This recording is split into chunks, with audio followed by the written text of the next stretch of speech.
What were the most underreported stories of 2017? Following a year of hurricanes, refugee crises, and political shifts, CBS News correspondents shared the domestic and international stories they believe didn't receive the attention they deserved in 2017. National security correspondent David Martin said the most underreported story is military readiness or, perhaps, lack thereof. Vice President said in an interview with CBS News last week that the U.S. is rebuilding the military under President Trump. Not so much, Martin said Sunday on CBS News Face the Nation.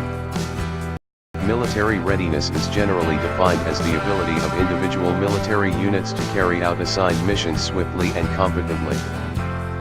Right now, what the administration has proposed is really more of a wish list, with the Pentagon operating on continuing resolutions that extend current funding levels rather than infuse new funding for the Department of Defense's budget. The heads of military services say their readiness is falling apart, Martin said. The Secretary of the Air Force said that when she entered her first readiness briefing, she said there must be some mistake. Nevertheless, nobody should conclude the U.S. is inferior. We're still number one, Martin said.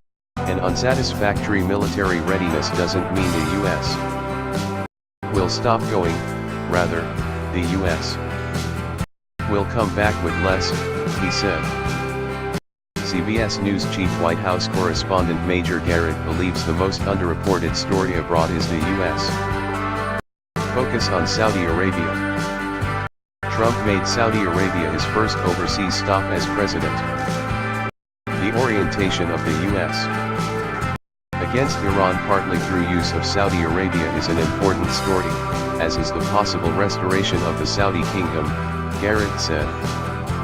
At home, Garrett said the Trump administration has a 20th century point of view on energy, with renewable energy going virtually ignored.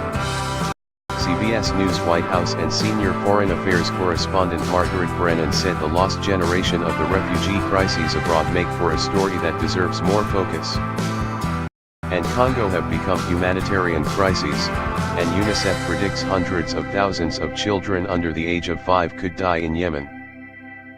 But the U.S.